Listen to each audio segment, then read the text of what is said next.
Mohamed Amra, arrêté il y a 11 jours en Roumanie après 9 mois de cavale, est passé aujourd'hui devant une commission pénitentiaire.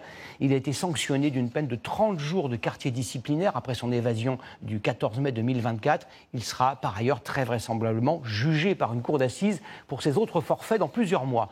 Pour la première fois, vous allez découvrir les profils et les visages des complices présumés du narcotrafiquant. C'est un document exclusif de Maureen Bajac, Irina Fourni et Florian Soyer. Voici l'une des rares images du tireur présumé. Suspecté d'avoir abattu les 2 agents pénitentiaires pendant l'évasion. Particulièrement discret, il fuit les réseaux sociaux et ne communique que par messagerie cryptée. Fernando D, 32 ans, est père de 2 enfants. Il est interpellé le 24 février dernier dans cette villa de luxe en Espagne. Le suspect n'a pas encore été remis à la justice française. Autour de Mohamed Amra, plus d'une vingtaine de complices a été identifié. Du commando présumé, Fernando D, Bilal EM et 2 frères, Nixon et Hervé. Les guetteurs, 2 cousins.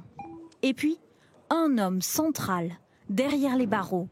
Jean-Charles P, 29 ans, est soupçonné d'avoir préparé cette évasion depuis sa cellule et d'avoir recruté des petites mains. Cet avocat défend l'un des guetteurs. Savait-il vraiment à quel projet il participait ? Le rôle de l'instruction va être de déterminer qui fait quoi, quel est son rôle exact, tireur, pas tireur, connaissance de la potentialité d'un mort ou pas. Ça va être évidemment tout l'objet de ma défense. Voici Mohamed Amra plus jeune. Quels sont ses liens avec les suspects ? Tous ont grandi ensemble entre Rouen et Évreux, fréquentaient les mêmes écoles, le même club de foot. Ils appartiennent à un clan proche de Mohamed Amra, la BMF, Black Mafia Family. Les voici sur ces images exclusives. À gauche, le tireur présumé et 2 autres suspects interpellés. Sur ces documents, ils s'affichent au volant de voitures de luxe il y a quelques mois. Une organisation criminelle implantée en Normandie et en région parisienne, avec chacun ses spécialités. Selon cette avocate. Le groupe séquestration, le groupe violence, le groupe armes, si je puis dire, ceux qui ramènent les kalachnikovs, c'est une mafia. Donc c'est un réseau violent, un réseau d'entraide violent qui n'hésite pas à séquestrer, à violenter, même peut-être à tuer.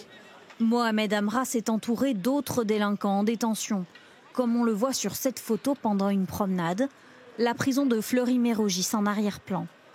D'autres interpellations pourraient encore être réalisées par les enquêteurs.